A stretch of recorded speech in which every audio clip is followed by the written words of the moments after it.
Om Namo Bhagavate Vasudevaya. Om Namo Bhagavate Vasudevaya. Om Namo Bhagavate Vasudevaya.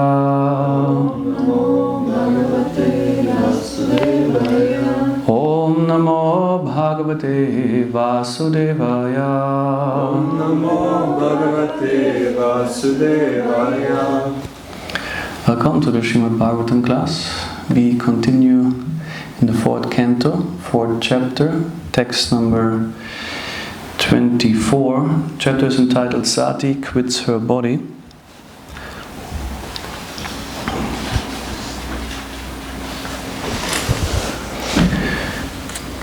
Going word by word. Maitreya Vacha Iti Advare Daksham Anudya Shatruhan Kshitab Udichim Nishasada Shantavak Sprishtva Chalam Pita Dukula Samvrita Nimilya Trik Yoga Patam Samavishat Maitreya Vacha Ityadvare Dakshamanutya Shatruhan Ityavare Dakshamanutya Shatruhan Kshita Budichim Nishasada Shantavak Kshita Budichim Nishasada Shantavak Sprishtva chalam pitadukula samvrita Sprishtva chalam pitadukula samvrita Nimilya drik yoga patam samavishat Nimilya drik yoga patam samavishat Maitreya Vacha Ityadvare Dakshamanutya Shatruhan Kshita Budichim Nishasada Shantavak Sprishtva chalam pitadukula samvrita Nimilya drik yoga patam samavishat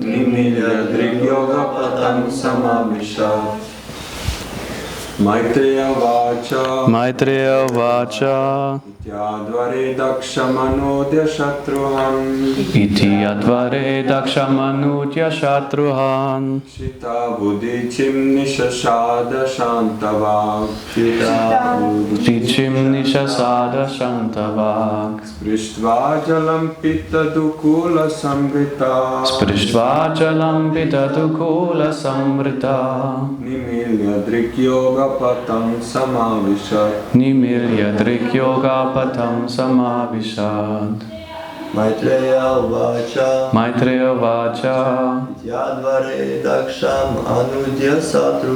Ityadvare Dakshamanutya Shatruhan Kshita Budichim Nishasada Shantavak Sprishtva chalam pitadukula samvrita Nimilya drik yoga patam samavishat Matajis Maitreya Vacha Ityadvare Dakshamanutya Shatruhan Kshita Budichim Nishasada Shantavak Sprishtva chalam pitadukula samvrita Nimilya drik yoga patam samavishat Maitreya Vacha Maitreya said iti, thus, atvare, in the arena of sacrifice, daksham, to Daksha, anudya, speaking, shatruhan, O annihilator of enemies, kshita, on the ground, udichim, facing north, nishasada, set down, shantavak, in silence, sprishtva, after touching, jalam, water, pita dukula, samvrta, dressed in yellow garments, nimilya, closing, trik, division, yoga patam, the mystic yoga process, Samavishat, became absorbed. Translation purport by His Divine Grace, Srila Prabhupada. Translation. Maitreya the sage told Vidura, O annihilator of enemies, while thus speaking to her father in the arena of sacrifice, Sati sat down on the ground and faced north. Dressed in saffron garments, she sanctified herself in water and closed her eyes to absorb herself in the process of mystic yoga. Purport. It is said that when a man desires to quit his body, he dresses in saffron garments. Therefore, it appears that Sati changed her dress, indicating that she was going to quit the body given her by Daksha. Daksha was Sati's father, so instead of killing Daksha, she decided that it would be better to destroy the part of his body which was hers. Thus she decided to give up the body of Daksha by the yogic process.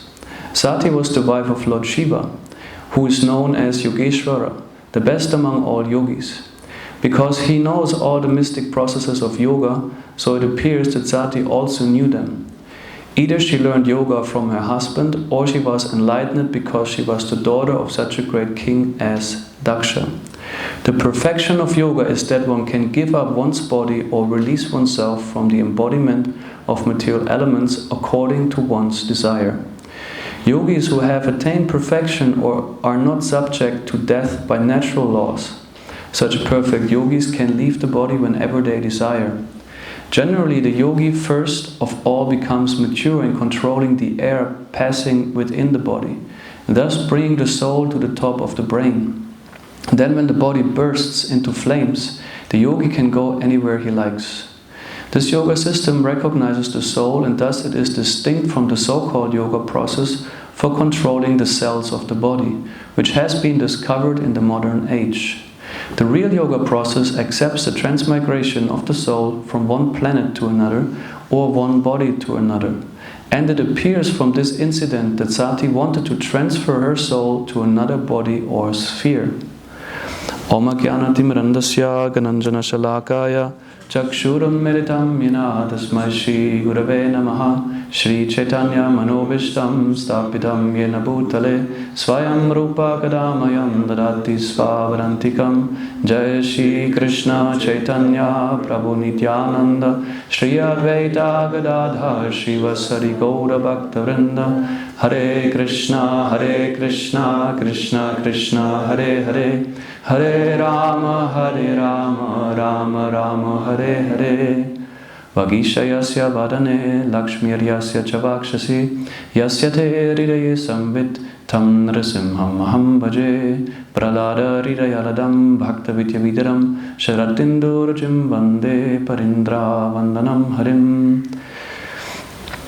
Maitreya the sage told Vidura, O annihilator of enemies, while thus speaking to her father in the arena of sacrifice, Sati sat down on the ground and faced north. Dressed in saffron garments, she sanctified herself with water and closed her eyes to absorb herself in the process of mystic yoga. In relationship to this verse today, I would like to address mainly two topics. One topic is the process of mystic yoga in relationship to the situation that Sati is what we call committing suicide, and how is this suicide actually distinct from what we usually understand or think of by suicide. And the second topic is going back also to the situation or the cause that led to the event that Sati felt forced to give up her body, and how the words that were being spoken had an immense destructive power. So I would like to focus on these two aspects. And this verse makes, or the purport particularly gives us some interesting insight also on the caliber of Sati. Here in the verse itself is explaining that she absorbed herself in a process of mystic yoga, preparing herself to give up her body. In later verses we will hear that she is invoking the fiery air within the body. Ultimately the body burns.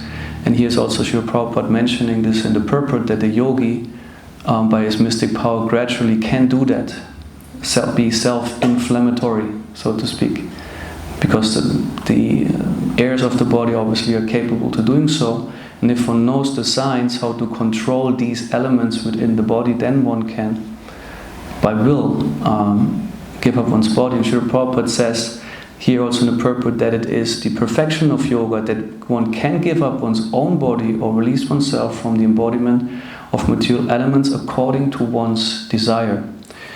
We will hear about the mystic or the siddhis, the mystic yoga perfections, and we know at least one example also from the Mahabharata where one personality was able to do so. I guess everyone knows. Bhishma Dev, exactly. He was laying even in a situation, being pierced by many arrows, laying on the battlefield. He was probably already bled out by so many arrows, so he sustained his body merely by these life airs, and he was capable to instruct Yudhishthira for hours. They were speaking, and then ultimately he was capable to give up his own body according to his will. So we see that capacity in different personalities in the scriptures. And in the 11th canto, Krishna is explaining or describing these different yoga siddhis. Later also how one can attain them. I will not get into that. And here we hear Shiva is explained by Srila Prabhupada as being Yogeshvara. Usually, of course, this is referred to as Krishna, who is the supreme owner and origin of all the mystic powers. But since Lord Shiva, we heard about Shiva Tattva, he's practically very close to the identity of Vishnu, so he owns or is controlling a lot of mystic powers himself. And Sati, being intimately related to Shiva as husband and wife, she, as Prabhupada says, appeared that she learned herself all these yoga processes from Shiva, or it might have come of coming in the line of such a great king as Daksha. So this knowledge is there. And we also hear from scriptures that if a soul takes birth as a demigod, actually there is a particular set of yoga siddhis already included. You don't have to attain them.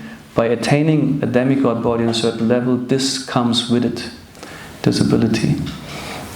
So therefore, when yogis practice here to attain higher planetary systems, they must achieve a particular level of consciousness that allows them to manifest the body accordingly, in which these abilities are naturally there for a certain time being.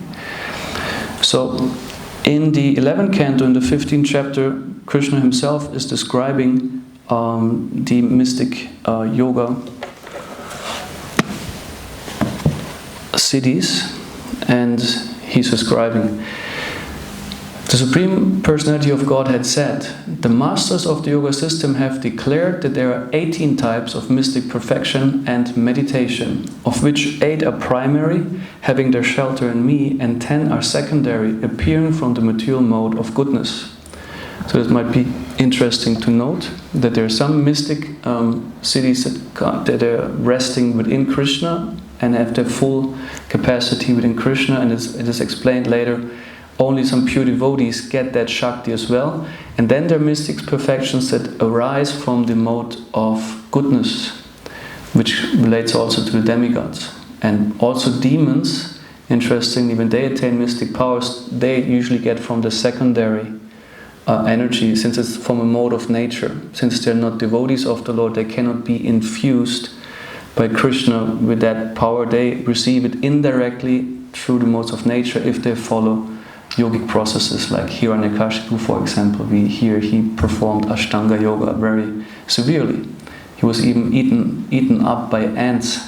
He said he stood on one leg and his body gradually, like the ants thought, okay, that's a new place of residence. He stood still there, just breathing. So they built their anthill around him. It was practically, constant supply of food, not running away from being bitten. So he was just a skeleton merely, it is said. But he maintained himself similarly by simply the life airs. But since he was demoniac, he, of course, misused that power later on. So the 8 primary are mentioned to be anima, becoming smaller than the smallest, then mahima, becoming greater than the greatest, and lagima, becoming lighter than the lightest. These mystic perfections are, for example, manifested by Vishnu himself. When he becomes Mahavishnu, he becomes bigger than the biggest. When he becomes Paramatma, he becomes anima, smaller than the smallest. So he manifests that, or being lighter than the lightest. Then there's a perfection called prapti. One can acquire whatever one desires, manifesting that. And then prakramya siddhi, to experience any enjoyable object, either in this world or the next. Then is ishita siddhi, one can manipulate the sub-potencies of Maya. And that's one interesting thing. That's why yogis, although they appear to be spiritualists, often are being categorized by Srila Prabhupada also as demoniac. Since actually this underlying desire is, oh, I can control material nature like this. And they can then. And that might be tempting to identify yourself as the Isha, or the Supreme Lord, by being able to manipulate the sub-potencies of Maya.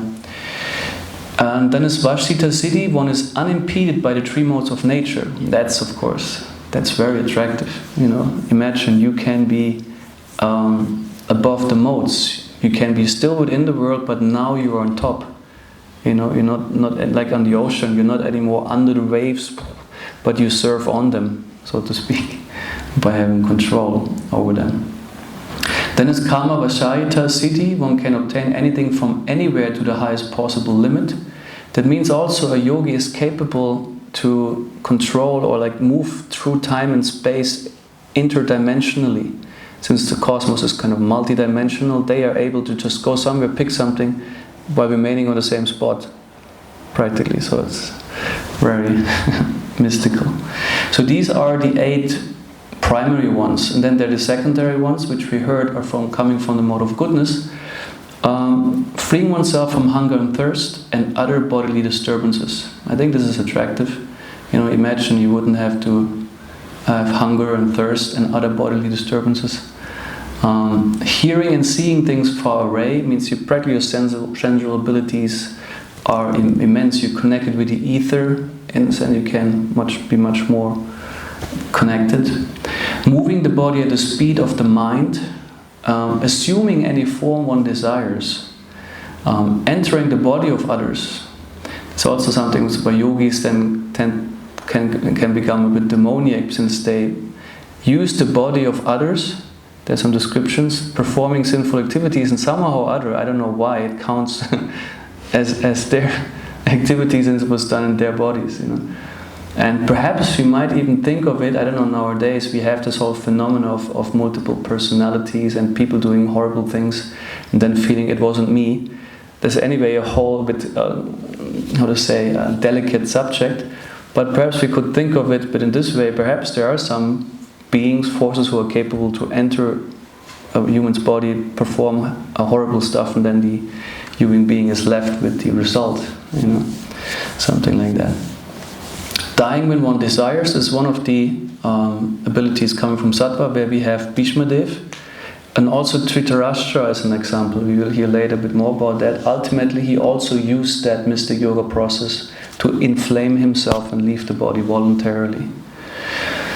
Witnessing the pastimes of the demigods and the celestial girls called Apsaras, also one of these abilities, and completely executing one's determination and giving orders whose fulfillment is unimpeded, cannot be checked.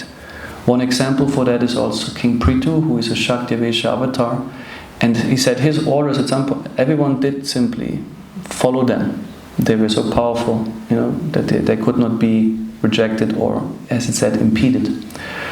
So here we get an overview over these potencies, and there are some more results coming from meditation, like the power to know the past, present and future, tolerance of heat and cold, knowing the minds of others, checking the influence of fire, sun, water, poison and so on.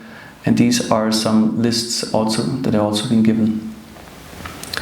So what I find interesting to look at here, if you consider Sati committing so-called suicide, is that she is not coming from a place of being helplessly or powerlessly urged by the modes. She is consciously deciding to leave her body, even like initiating the event very consciously. She's not just like depending also on some crude method of making the body stop functioning. No, she invokes the process herself from within.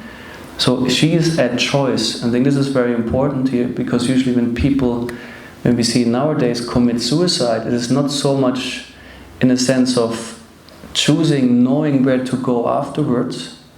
It's just like, oh, please make it stop, it's too horrible, and they don't know what is the destination and where they might end up. It's also said the regular human being has a certain lifespan, and like any living entity, if it ended prematurely, the soul will not get a new body until this time has passed, and then there's this intermediate stages of being in a subtle body, like a ghost. Alright? So then one has to stay there, then it's a sinful reaction. But the yogi is different. By his process, he's transforming karma, and as it is said here, transferring also sati, it is mentioned in the purport, preparing herself, transferring to another body or sphere. So she was not just gone, okay, God knows where. No, she actually transferred herself out of this body, manifesting another. So it was a very conscious act. We hear that we can compare it to Brahma in the process of creation. He created some things and then felt contaminated, or some things didn't work. And then it's always described how he gave up this body. One of his bodies is said the sunset or dawn, which were captured by the demons because they felt it's a very beautiful, attractive woman. I don't recall the exact creative detail. And then it said he could renounce certain mindsets, actually, that were subtle identities, and he gave it up consciously. So similarly here, also sati is consciously deciding to give up this body, creating already another. So it's not a suicide coming from the mode of passion or ignorance. It's rather a conscious act where she's fully aware of Atma Tattva, knowing the self and transferring herself. So this, I think, must be clear, or should be considered when we see this so-called suicide happening there. And also, interestingly, the followers of Sati, they were also prepared to lay down their lives. It said a few verses later, while people were talking among themselves about the wonderful voluntary death of Sati, the attendants who had come with her readied themselves to kill Daksha with their weapons. And said in the purport, the attendants who came with Sati were meant to protect her from calamities, but since they were unable to protect their master's wife, they decided to die for her, and before dying they wanted to kill Daksha. It is the duty of attendants to give protection to their master, and in case of failure, it is their duty to die. So that's the like last week we mentioned also the ancient culture of Japan, with the samurais and all this kind of codex, where the samurai lives in the consciousness, I'm already dead. I don't clinch to life unnecessarily. I don't prolong it. I rather, like what the Kshatriyas themselves say, happy are the Kshatriyas for whom the opportunity arises to die properly on the battlefield for a higher principle or cause. So death is in no way seen as even immoral or illegit in this regard. It's rather considered a necessity if you want to protect your honor and integrity. The principle is, it is better to live up to a certain amount of honor and integrity than in dishonor and no integrity. This is considered not worth a living, and one should be ready to leave one's body. We will hear later how Vidura also speaks to Dhritarashtra in that regard. Because a conditioned soul, Prabhupada says, and some purports say, we like to drag ourselves as long as the body makes it. You see that also here, people, as we mentioned, that literally sometimes rot in bed, but they still somehow or other clinch to whatever little enjoyment they get, though it's completely not dignified. It's a literally pathetic condition, where people also feel sorry for them. No one goes to the bed of someone who is really very old, can hardly do anything, and feels glad. It's so nice that you're here. They maybe feel, oh, wouldn't it be nice if this person could leave? And this person might desire himself too, but being twisted. But it's another story, it's another ethical discussion, just to shortly mention that. So far to the mystic abilities and the suicide.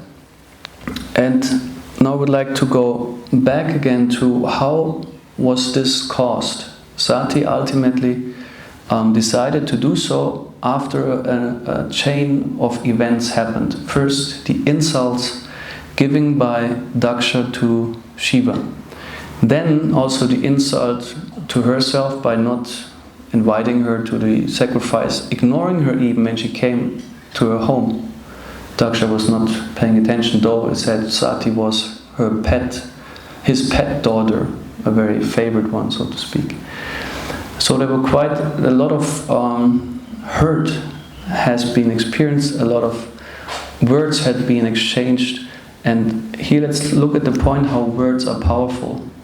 Words obviously can be weapons, they can be very destructive as they can be also uplifting, and words actually were setting this calamity into motion.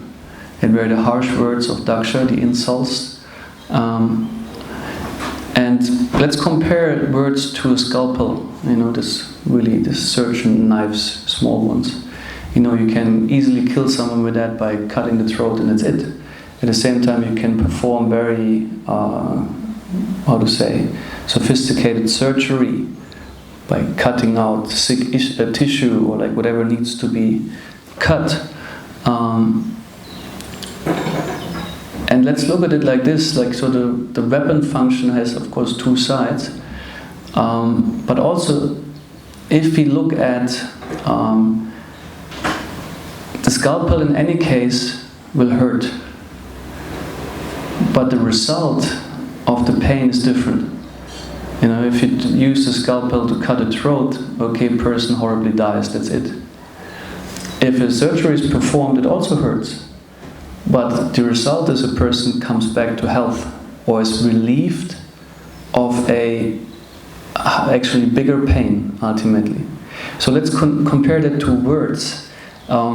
Harsh words, simply harsh insults, will just cause damage. The relationship will be bad. There will be no productive result.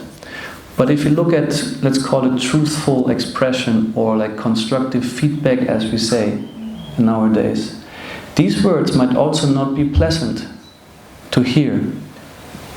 The truth is the truth, and depending how we relate to the truth in terms of wanting it, it might not be nice. So they might also be hurt, but ultimately, what is being hurt, like the sick tissue, for example, might be simply the false ego that actually is giving us more pain than the surgery. You might compare the pain a person might have from having some whatever cancer or like some whatever thing that needs to be cut ultimately, right? Compare that pain that you bear when you drag yourself on with that, like with all your whatever character flaws, that might be the other example, and compare the short pain to it of treating it, of cutting it out. Anyway, to get anesthetized, so it's even not that much pain, you get medication that helps you through, so maybe in in the mental process you also might get support that helps you through getting the truths or the feedback. And ultimately then you might be relieved if you can take the truth and say, yes, actually let go of my self-deception, of my illusion, of my unnecessary pride or my envy, because this actually is torturing the soul much more than the words, the truthful words that might come once and might make a good change. But often we are afraid, oh no pain, it must be painless. Well, the world unfortunately doesn't work like that. Nothing is painless, but the nature of the pain can be different and the result of the pain. So if we look at the words, we see here Daksha was not doing any good. He was more like a throat-cutting scalpel. And similarly like Suniti, the mother of Dhruva Maharaj, who insulted him very harshly. There were also the unspoken words by King Prachinabarhi, who is the father of Dhruva, if I'm correct. And there were words, they were not spoken. They were also harmful.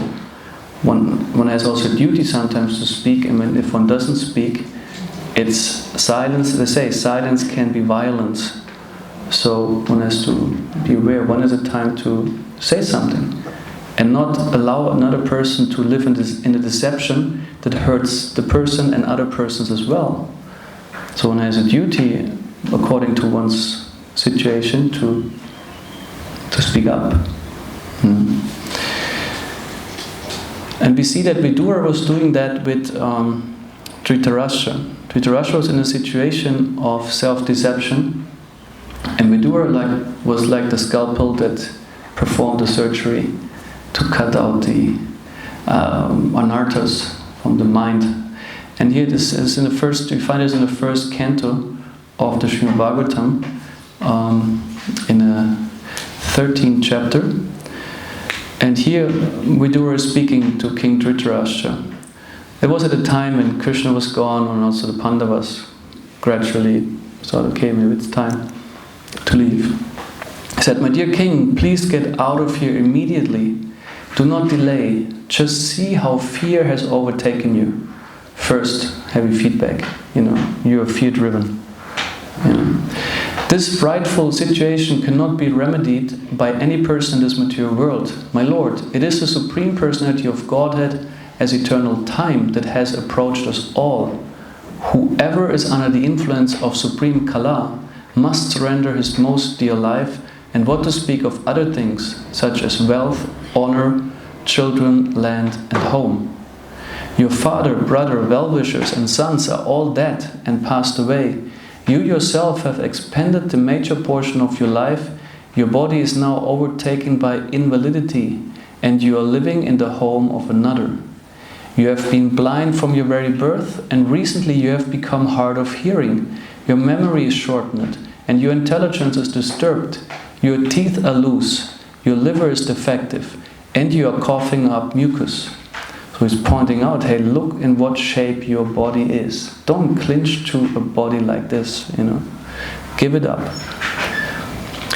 Alas, how powerful are the hopes of a living being to continue his life. Verily, you are living just like a household dog and are eating remnants of food given by Bhima. So that's quite a sharp critique, This is like the scalpel cutting the delusion, saying, hey, you think maybe you hold still on to some good position, but actually you are in a situation of humiliation, and making him aware of that. There is no need to live a degraded life and subsist on the charity of those whom you tried to kill by arson and poisoning. You also insulted their married wife and usurped their kingdom and wealth.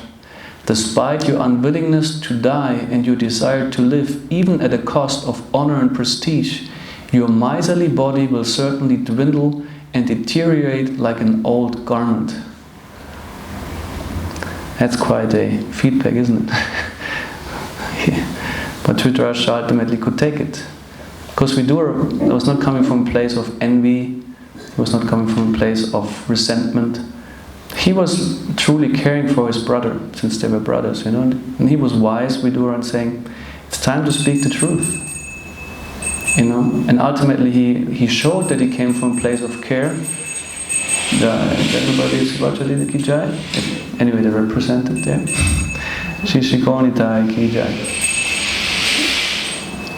Because he then supported him on his way. He did not just told him all the stuff and left. No, he actually took Dhritarashtra with him so that he could support him to leave his body.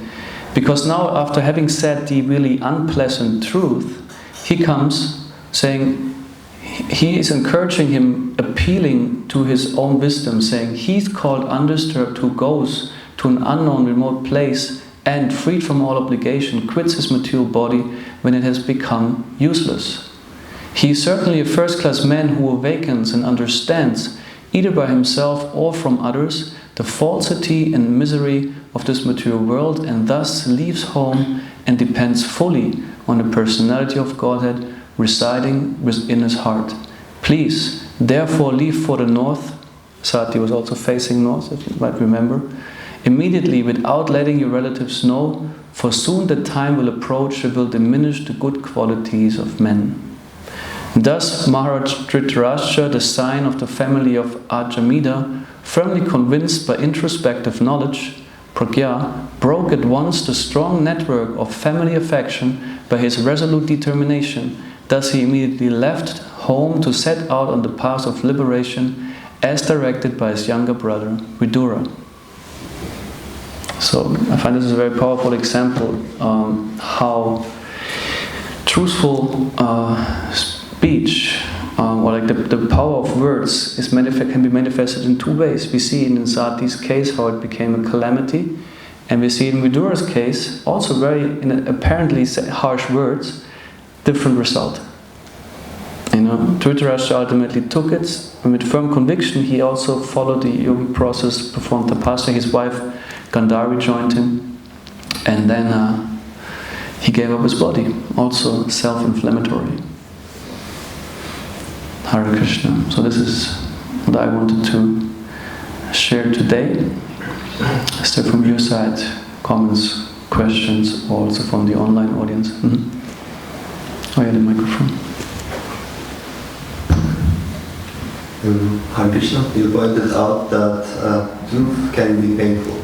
And it came to my mind that Krishna speaks about perfection of speech in Bhagavad Gita, and one of the points is that speech should be not agitating. Anudvegataram vakyam.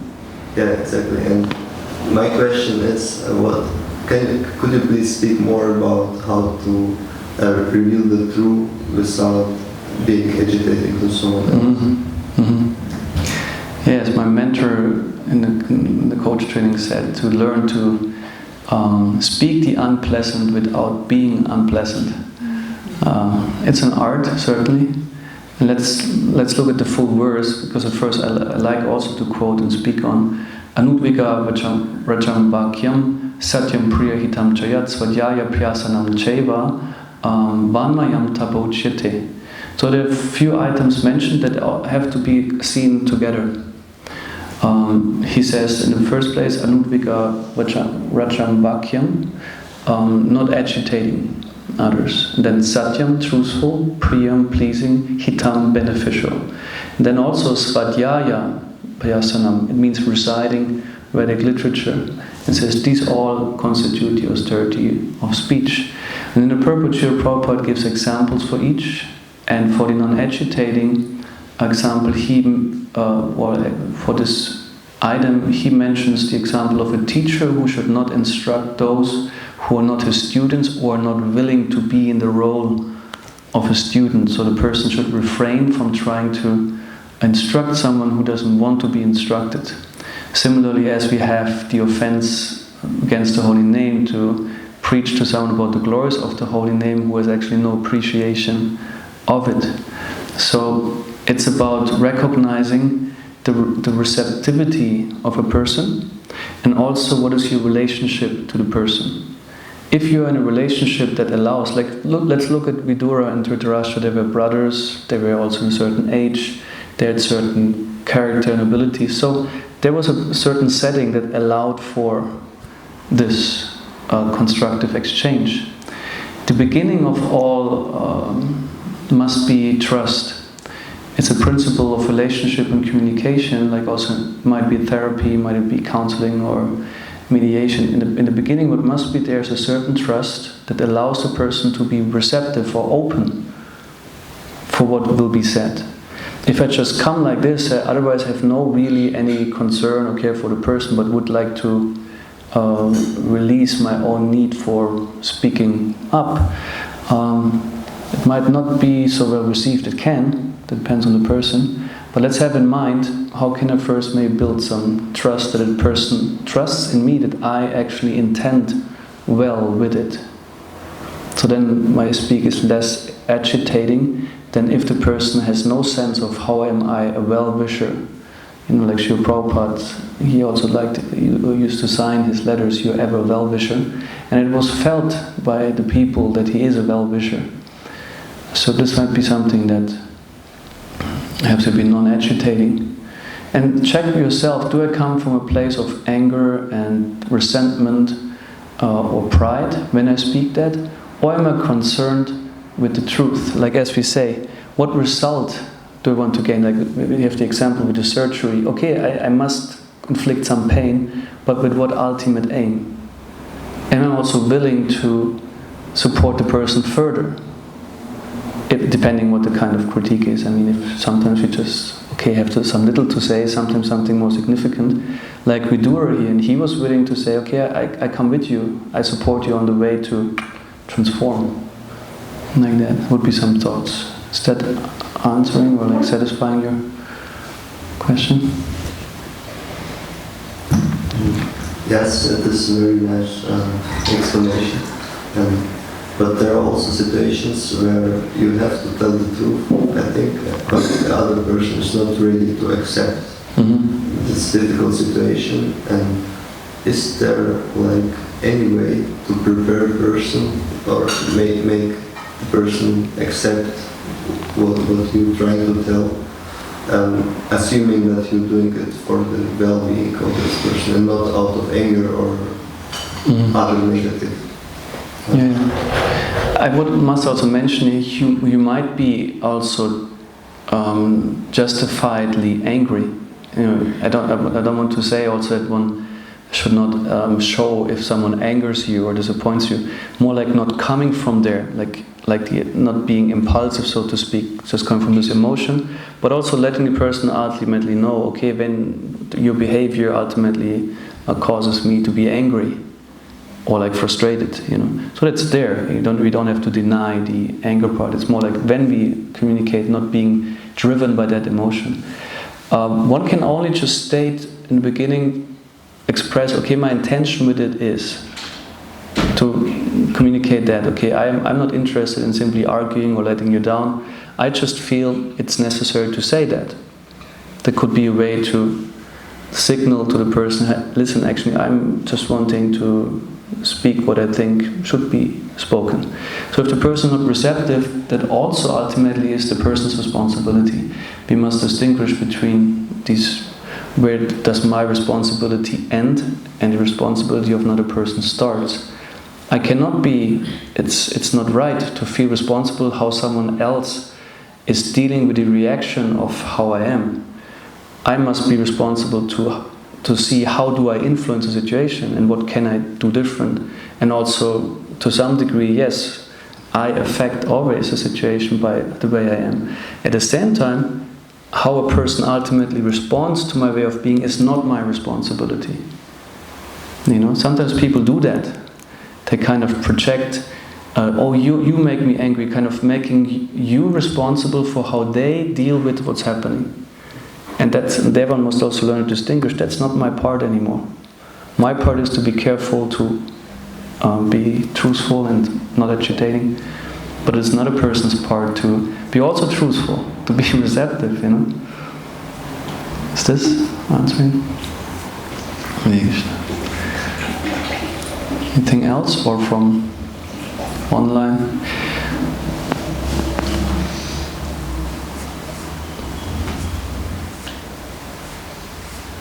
Alright. Granta Srimad Bhagavatam ki jai, Srila Prabhupada ki jai.